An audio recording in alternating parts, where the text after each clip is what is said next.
What up, infidels? Another week, another Brown. Welcome to everyone who watched me from Joe Rogan. Good to see y'all. Hope you enjoyed my episode. You'll get to see what a little bit of Dangerous Brown is. If you want to, the podcast has gone through a lot of iterations, but if you want to see me interview someone, I have an interview with Duncan a couple episodes ago that's really good. Check that out if you want. If you like Duncan Trussell, you'll definitely like that episode. But mostly it's just me just talking shit into a camera. The reason why I did this is because I saw all the people with solo pods, and I thought, that shit looks incredibly hard. How the hell do they talk for 45 to an hour? And I was like, well, if it's hard, then I got to do it. If it's hard, then I got to do it. That's how I've approached my life, kind of like, I guess, a gay man approaches sex, huh? If it's hard, you got to do it. Starting off with a bad joke, very Dangerous Brown. Yeah, good, yeah. Usually episodes come out Friday, but because I was on Rogan, we had to push things back, and so this episode is a Sunday episode. The only thing we're consistent at here is inconsistency. So every Friday, the full episode will come out on YouTube and on the audio, and then over the course of the week, I chop up the different sections on the YouTube, edit out all the fluff, because I edit out all the fluff. And then, you just get the sort of Cliff Notes version of what I talked about. If you don't want to watch a whole 45-minute thing over the course of the week, you can watch a 3 to 5 minute video every day. But yeah, welcome back, infidels. I was on the Joe Rogan Experience. That was fucking crazy. That was crazy. It didn't really hit me until I was there. I was there and I was like, whoa, holy shit. Like, it's nice. Man, I was very emotional today, but it's like, it's awesome that, like, bro, I followed a dream and it's working, dude. And there's these sort of moments in your life where you're like, whoa, I can't believe I'm doing this. I'm sitting there and I'm talking to Joe and I'm like, holy shit. I'm here. Off jokes, bro. Like, think of all the people on that podcast and what they do. Bro, some of them are the best journalists, the best scientists, physicists, people who went to school for years or fighters, top athletes. That's who gets on the podcast. And I got on it for jokes.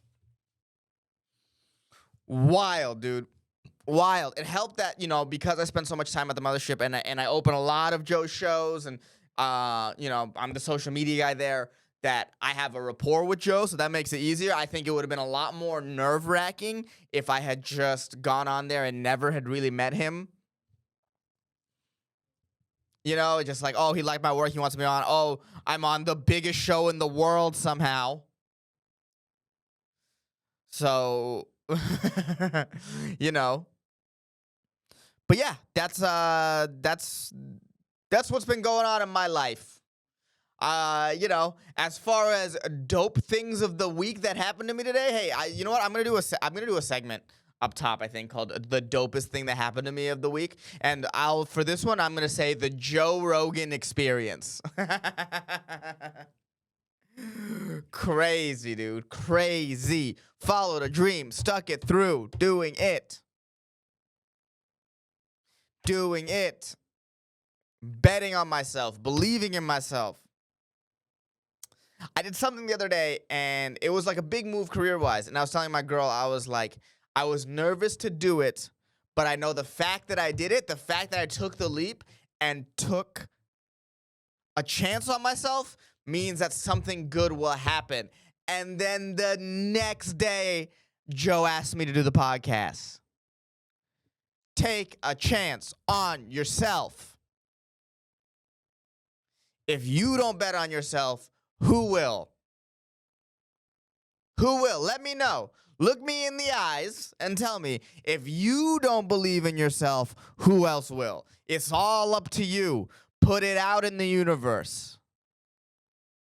Put it out in the universe that whatever good thing is going to happen to you is going to happen to you. And don't be like, oh, good things never happen to me, because if you're like that, they don't.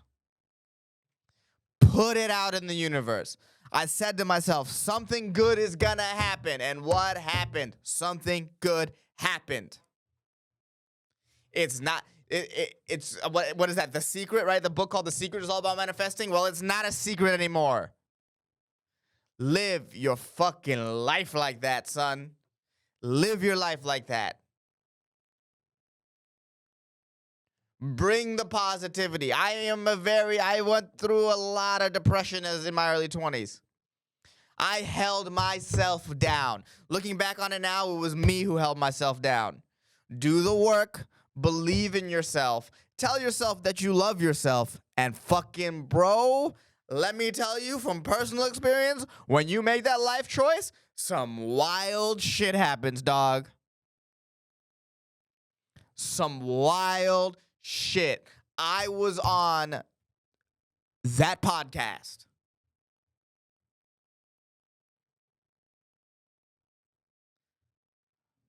My life be like, ooh, ooh. I feel like Kanye West.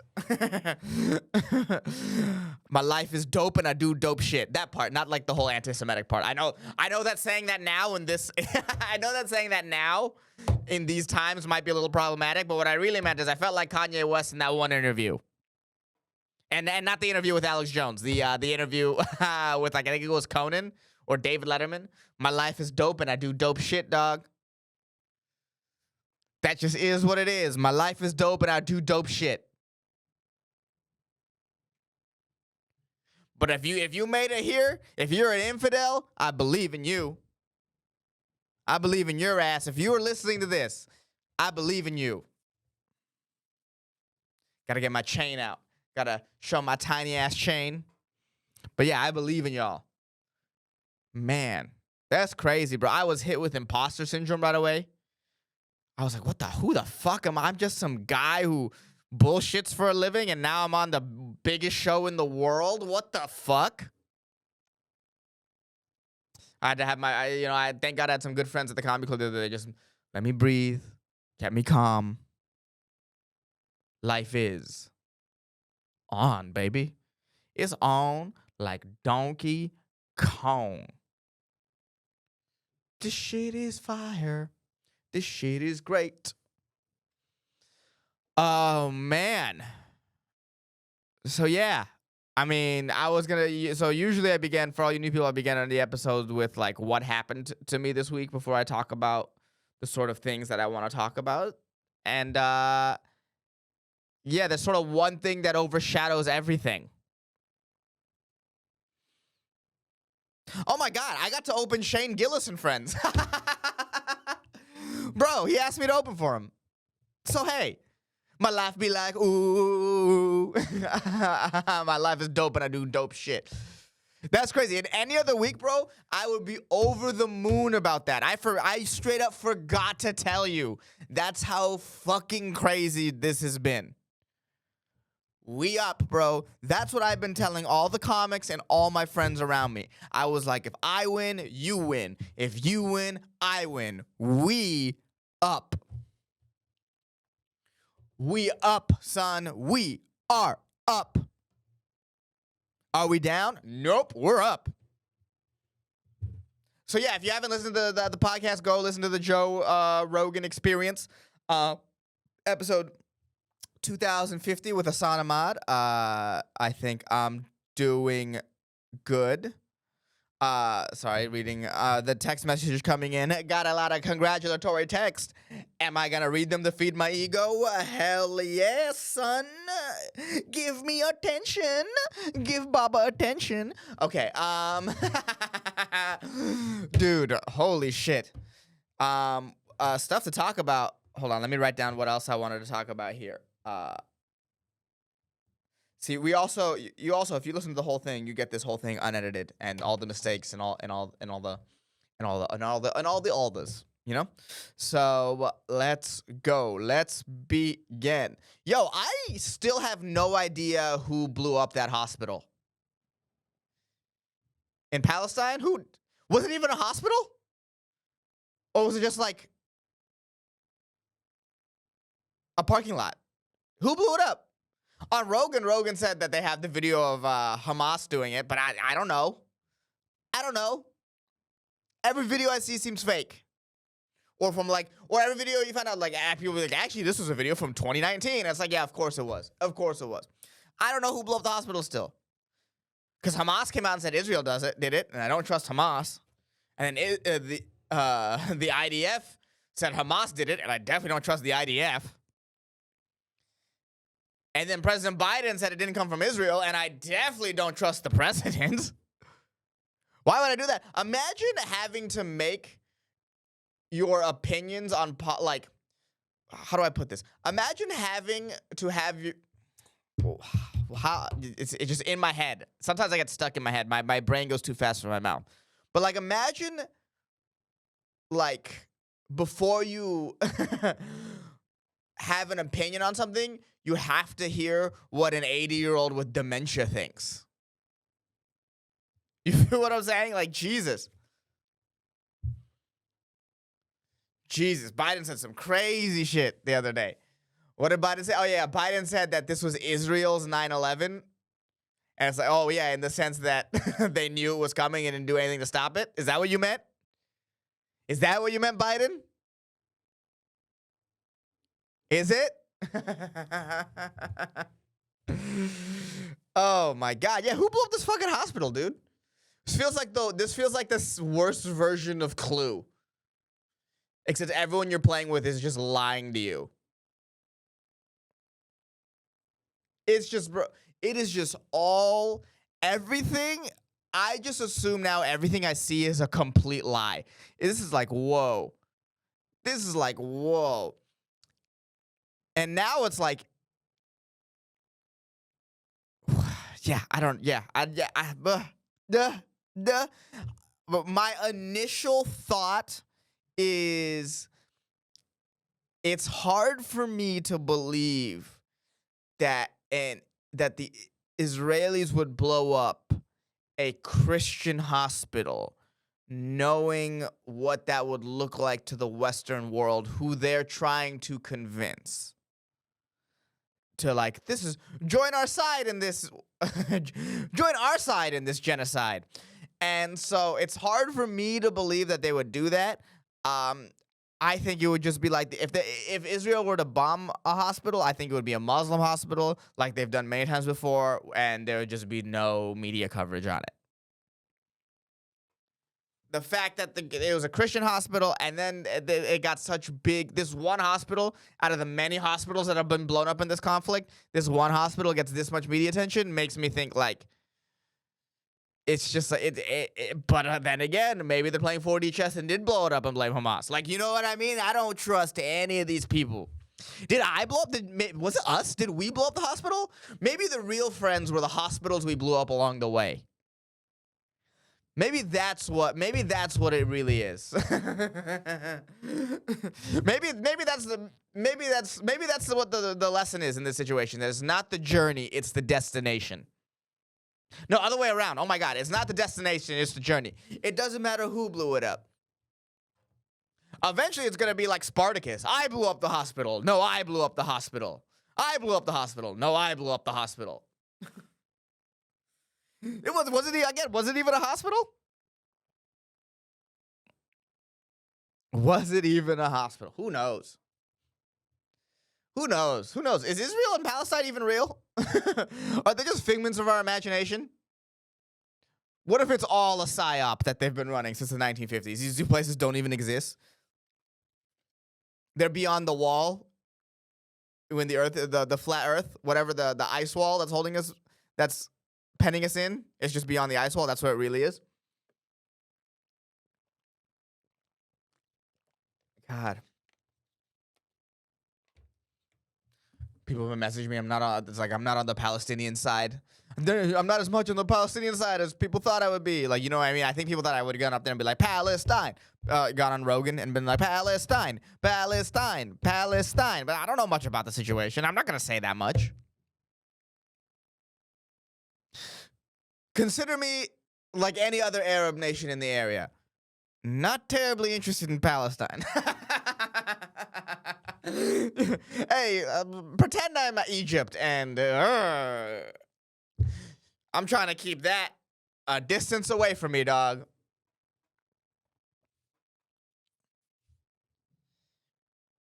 People are like mad at DJ Khaled because apparently he's Palestinian and like he's not like coming out in support of Palestine. That's what I've been told. But so I did some digging and I actually found uh, a statement that DJ Khaled had put out on Palestine. It's so funny. People are mad, and it's like all you had to do was just look a little bit. It's so funny. But so this is in response to the hospital bombing, especially at the beginning when everyone thought it was Israel who did it. But yeah, so this is DJ Khaled on response to the hospital bombing. He said, "Another one." So that was his official statement. Uh, so if you're mad at DJ Khaled, back off a little bit. He's doing it.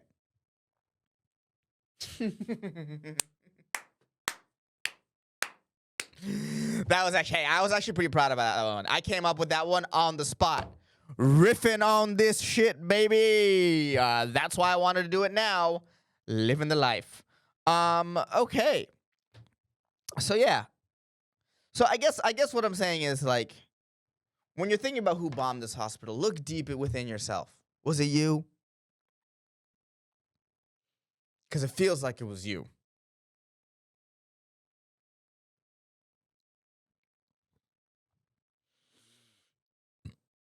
You gotta look within. Did I bomb the hospital? Okay.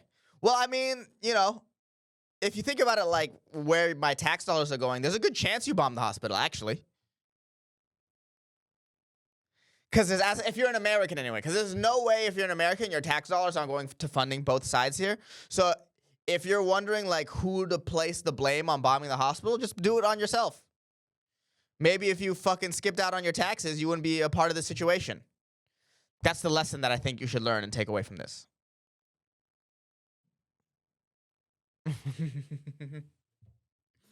Another one. Yeah, I'm trying to think if maybe this week should be a little bit shorter. I'm not gonna end it right now, but it's been a lot of podcasting the last couple days for me. I don't want to cross the streams here and end up just talking about like what stuff I talked about on Rogan. But yeah, crazy. I was on Rogan and I still don't know who the fuck bombed the hospital. Okay. So, yeah, that is the Israel-Palestine chunk that I had written in my notes. It's still going on. Crazy, right? Who could have seen that coming? I thought it would be figured out by now. It's never gonna be figured out. It's never gonna be figured out until someone convinces the world to let them kill all the other people in the conflict. Until someone convinces the world that genocide is just okay and we can go another day without seeing either the Jews or the Palestinians. I guess the Israelis, not the Israelis, not the Palestinians. Not the Jews, sorry. That was anti-Semitic of me, and I didn't mean to say it like that. But that's the only actual foreseeable end to the conflict, because they're not going to take a two-state solution, because if they did that, they'd probably just attack Israel. So what do you do? What do you do? Real-time genocide. People thought that genocide would be over, but that's not true. Instead of doing it, they gotta take an Instagram poll first so they know how the world feels. If it was 90% one side, 10% the other, then the other side would just eradicate the other side. Woo! That's my official genocide song. So, hopefully they figured it out over there. Go Team Muzz. Team Muzzies. Let's go Muzzies. Ooh, Team Muzzy, son. Okay, so this is another thing I wanted to talk about here that I thought was interesting. So, a headline I saw the other day was like, the U.S. might not have pandas for the first time in 50 years. Like pandas in the zoo. And the first thing I thought of was like, oh damn, are they dying off? And apparently pandas aren't like an endangered species anymore. That's what I think I read online once. I don't know if that's true. But I was like, are they dying off? What's happening? Like, have we not had a panda born in an American zoo for a while? Because I know that pandas have a lot of trouble fucking. They're sort of not into it. They're like, ugh, pussy, gross. And so I thought, oh, wow, this is like, it's going to happen. But no, apparently what I found out is every single panda that we have, we don't own. It's on lease from the Chinese government. So I did this sort of look into something that apparently is a thing that I had just learned of, and it's called Panda Diplomacy. That's the official way that China hands out panda. It's called Panda Diplomacy, which is not as adorable as you sound. Because when you think about that, you think of pandas giving a speech at the UN. You know what I mean? Pandas, fake panda and bamboo coming out with a treaty. But no, so apparently as an act of goodwill, China will give out pandas to countries. And so this started with us. With Nixon. So Nixon I learned this in a history class in high school, that Nixon went over to China, and that was like a huge thing, and Nixon started communication with China. Should I have looked into this part a little bit more? Yes, absolutely. But Nixon went to China, and as an act of goodwill, China gave us some pandas. And that's something that they've been doing with other countries since then. And that's so dope that they have something like that, like a national symbol to extend diplomacy. Like, it would be fun. It would be awesome if other countries, if America came to Japan, and as a strength of our alliance, they gave them a bunch of hot dogs.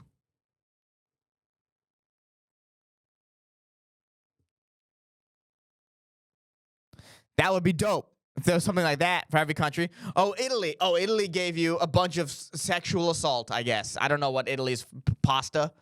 But pasta's originally Chinese, I think. Regardless, that's how the pandas are given out. It's given out on a, so it's a 10-year lease, and it costs $1 million a year for those 10 years. So zoos are paying $10 million, or I guess it's the State Department, is paying $10 million for a 10-year lease on the pandas. And any cub that's born to a panda belongs to the Chinese government. So it's for them, it's sort of like being born on a military base for those, I guess, American panda cubs. But so Panda still owns all the, Panda still owns, China still owns, all the pandas are still out. And I had written this down, and I want to look this up because I said Nixon, and I said big blown leads. But hold on. Nixon. One second. I also look stuff up live. I have no... Jamie, pull it up, and it's just me. Nixon electoral maps. Okay. 1976. And then this is when... Okay. So 1972. So before I get back to the pandas... Right? Oh, my God. Jesus Christ. Okay, here we go. Okay. So, the 1972 election was, I believe, hold on one second, 1968. Nixon won that. Okay, yeah. So, the 1972 election was the second election Nixon won. He won that election. Let me see. Jesus Christ. So many ads on this fucking page. All right. So, 1972 was the second election Nixon won. He won that election 520 to 17. Absolutely wiped the floor with George McGovern. That's the same, that's the same election that eventually, or that's the same term where Nixon gets kicked out of office pretty much. 520 to 17. And he gets kicked out of office. I think people don't talk about that in terms of biggest blown leads. This is way bigger than Falcons Patriots. Falcons Patriots was 28 to 3 at halftime. Nixon McGovern was 520 to 17 at the end of regulation.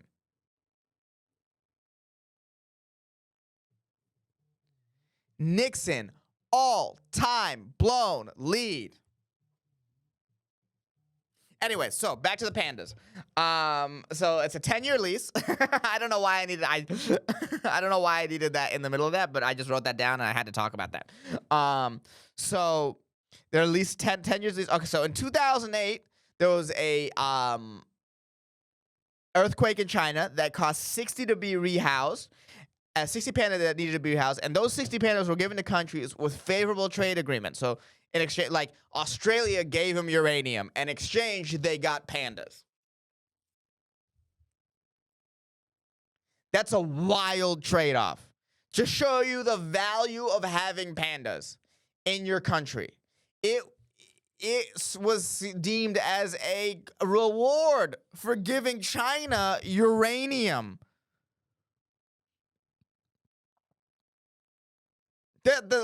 You know, that's worse than the Brittany Griner trade.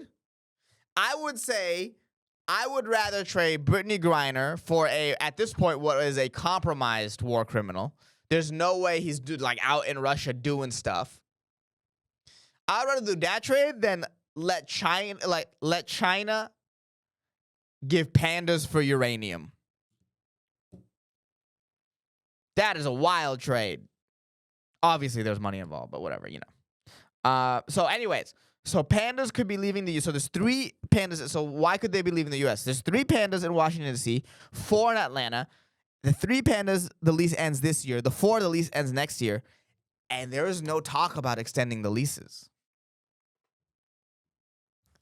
So for 50 years, we have this has been a sort of symbol of our alliance with China for 50 years. And now it's up in the air. And Chinese officials are like, no, this has nothing to do with, what's going on in the world. It's just that the leases are up. But it has everything to do. For 50 years, we've had an understanding with them. And these pandas were a symbol of that. And now might be coming to an end.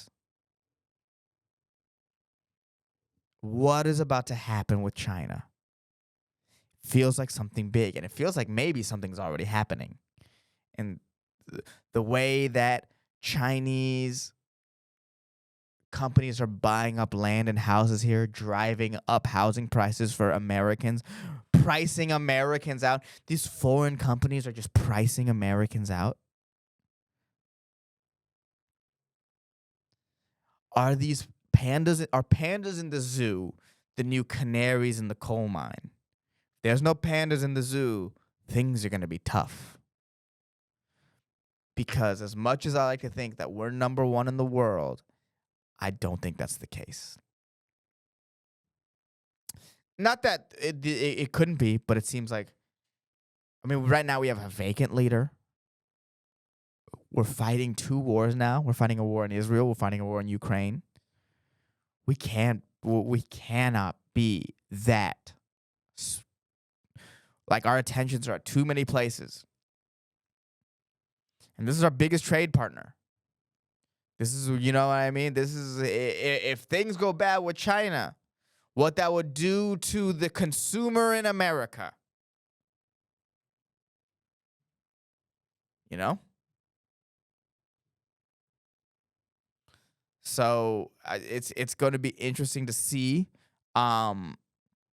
whether or not China renews the lease.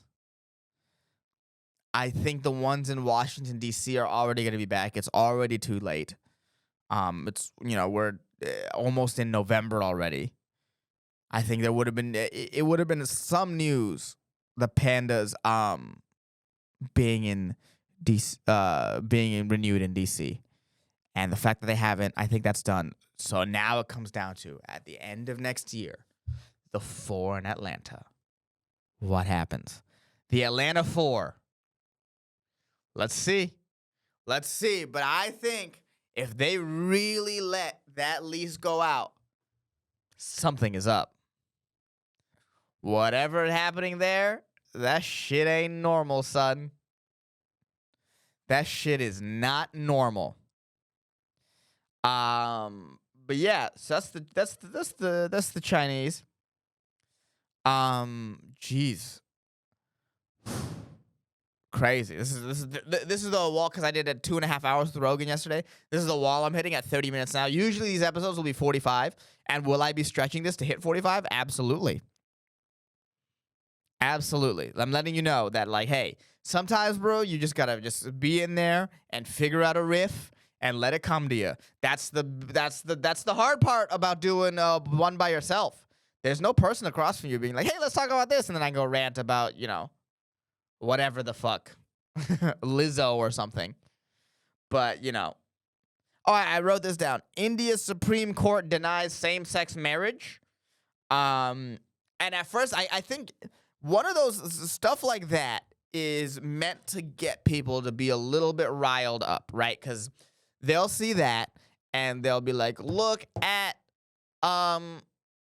our social issues being attacked across the world. Look at how we're attacked across the world and whatever. Like, hey, I'm not saying things are great for gay people in India. Hey, for sure it's not great, and I hope you figure it out.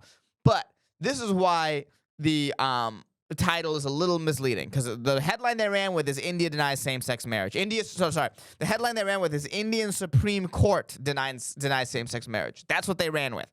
And at first I'm like, that's wild. That's crazy. Like, yo, anyone who's arguing gay marriage at this point, it's like, bro, go back to the 90s.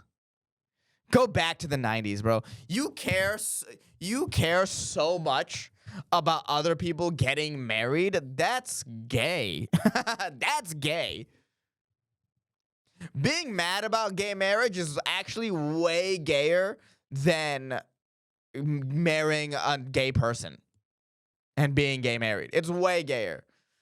To be like, I can't stop thinking about these two dudes with dicks fucking and it makes me mad. That's crazy. Let him go. Let him go. Right? So that was my initial thought when I read this. I was like, well, come on, really? Just let it go. But then I was like, it's India. It makes sense. They're probably still a while away from finding about it. And then the whole article is about how it's not actually about the Supreme Court.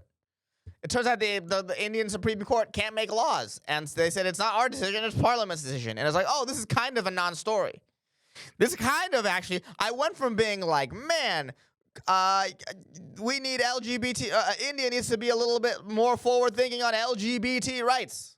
That's how I felt. There's 1 billion people in such a small space in India, you could use a couple gay people. At this point in India, you should have government-mandated gay people. That's what you need. Just keep your population down for a second. Maybe curb some of that extreme poverty you got going on. I was all in like, bro, what the fuck are you doing in India? And I read the whole article, and the whole article is about how the Supreme Court can't make those changes in India. It has to be the Parliament. And then so I flipped and I got mad at the LGBTQ advocates in fucking India. It was like, why did you take it to the Supreme Court if they can't make the laws? That's crazy. You're gonna take a highly is it to take a highly publicized loss? Are they playing 4D chess right now? Because in America I saw that they didn't allow that, and it made me feel some type of way. I'm just like, damn, that's crazy. So now I'm back on their side. If that was If that was a intentional decision to get more eyeballs across the world on them, that's pretty fire. If that wasn't, what the fuck are you doing? Hey, you're gay, not stupid. You know what's going on. Figure it out. No, but I can't imagine what it's like being gay in India. That must be rough. I think it's still illegal. Hold on. Let me see. Is it illegal to be gay in India? Jamie, look this up, please. LGBT rights in India. LGBT discrimination is illegal. Okay. Indian Penal Code, which defines homosexuality as a unnatural act and thus illegal. But that was in September 2018. It became legal to be gay in India, or it became not illegal to be gay in India. So up until very recently, it was illegal. So now they're fighting for marriage. That makes sense. I guess they would be fighting for legality before they'd fight for marriage. I guess that was a stupid thing to look up. But yeah, they are. It is not happening there. Because I think if it comes down to individual parliaments, I would say probably, or the parliament, it probably wouldn't pass. If I had to guess, there's a lot of like conservative Indian people that wouldn't let this happen. So there is that. But I just don't know if it's gonna. Yeah, I just don't think it's gonna happen. I just, maybe that's me being cynical, but yeah, it won't happen. But yeah, good luck out there, gay people. It's hard out there for a pimp, son. I did look up gay porn the other day because I was curious if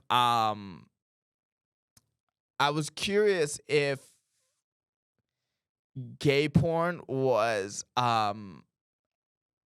as obsessed with step siblings and parents like straight porn is. You know how the Lord's porn is like really into people that are family but not really. So I was curious if it's like that with gay porn. It's like stepbrother does my ass. God, I couldn't write for porn at all. Stepbrother does my ass. This is Stepbrother Does My Ass 10. Yeah, so I was wondering, if they had Stepbrother Does My Ass or some shit like that. And they do not. Because I had to check. I was like, I'm going to check myself. I'm here. Might as well figure some, maybe it'll unlock something in me that I didn't know I had in me. There's also that. But as far as I could tell, the first few videos were not step related. We're not step sibling related. No one was getting stuck in a washing machine. No one had to share a bed accidentally at a hotel. No one had to help someone put on sunscreen or whatever. Whatever situation. Do yoga with them. Whatever. What are some porny step situations? Do yoga. Help with homework. That's not one of them. Because that's not one of them. Help get over a breakup. I've seen that quite a bit. Oh, I know how to make your boyfriend jealous. Show him a picture of you sucking my dick. Bro, if I got that from an ex, she was like jealous now and it's her sucking her brother's dick, I'd be like, thank God I broke it off with her. She's insane. What the fuck? What a crazy reaction to our breakup. Hey, yeah, sure, I was a piece of shit. I didn't fuck my sibling. So they had none of that, it seemed like.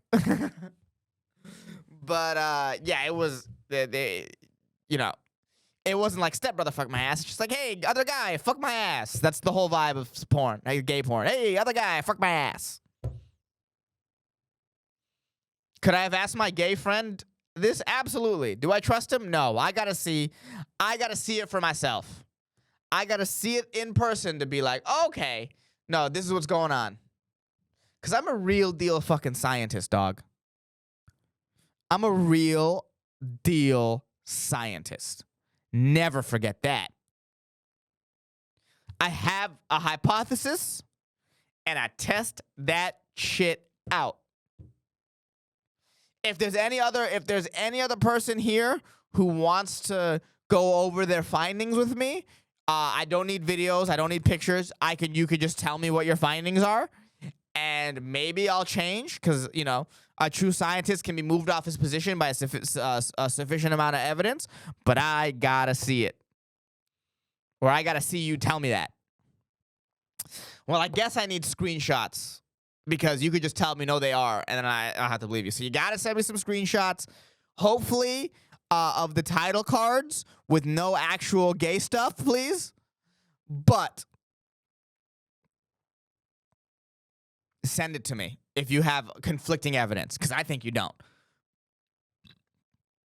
I really don't think you do, because like, not to say there isn't any step-brother porn or whatever, but if it was as prevalent as it is in the Lord's porn, it would be on the first pages. It would. Sorry, gay porn truthers out there. Show me the evidence. Any gay porn truthers out there? Show me the fucking evidence. Okay, we're at 41 minutes. So, this next 5 minutes I'm going to use to fuck around. Fuck around. I did write, also in my notes, I did write Matt Gaetz, the Republican House of Representative person, but I want to talk about him next week, because I have way more thoughts about that than I have to fill in this 5 minutes. Usually, too, like, I've had episodes go an hour and such. Usually, I wouldn't be like, oh, I'll save this for next week. There's not enough time at 45. I would have just said it at 45, because this could take me 15 minutes easily. The problem is because of the schedule of my filming this week has been so wacky due to the coolest thing that's ever happened in my life happening to me. I am filming this now at a time where I don't have the time. 45 minutes is kind of my hard limit before I have to go home, drop my stuff, come back to downtown, perform 3 spots tonight, son. 3 spots. 1 at the mothership, 1 at Vulcan, 1 at Creek and the Cave. I'm creaking and caving, baby. Creek, cave, creek, cave. So yeah, I am out here living my life, doing my stuff, rigging my rough.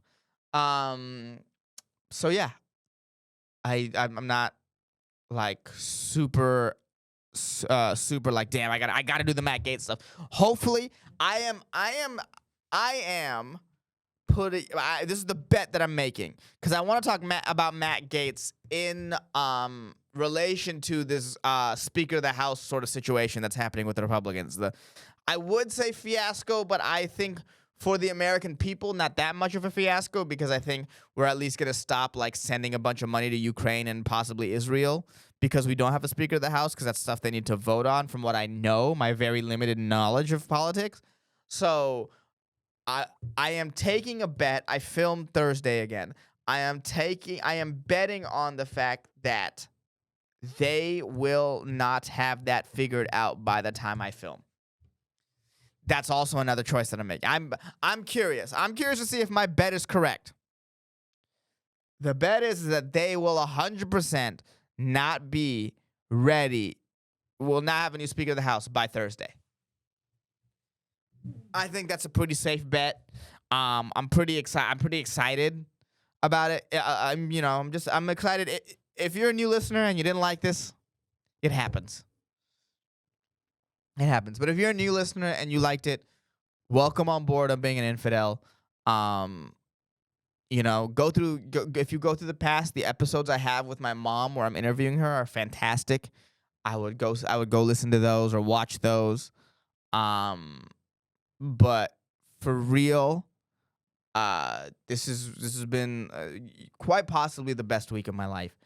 And I'm so glad that some of there are new people on board, and that some of you have really stuck with me through a lot of hard times, and a lot of times where I've straight up given up, and y'all stuck with my ass. That shit means the world to me. And I'll say it here, so I say it out loud, but I genuinely do believe that I can be a great podcaster with a great podcast that people listen to. And thank you in this early stage for believing in me, and we are still in the early stages. But this is just I'm on a new level. I'm on a new level. I'm on a new level. I'm on a new level. That's how I feel. Infidels, I love you. And I'll see you Thursday. We're back to our regular, or Friday, sorry. We're back to our regular films. So I filmed Thursday, released Friday, a little behind the scenes. So next Friday, we'll be back with our regular scheduled programming. Unless, they ask me to. I don't even know what's even bigger than Rogan, honestly. If I guess if Elon asked to blow me on Twitter Live, I guess I'll miss that. But other than that, we'll be back to our regular scheduled programming. I love you, infidels. I love you. And as always, peace in the Middle East. See you soon.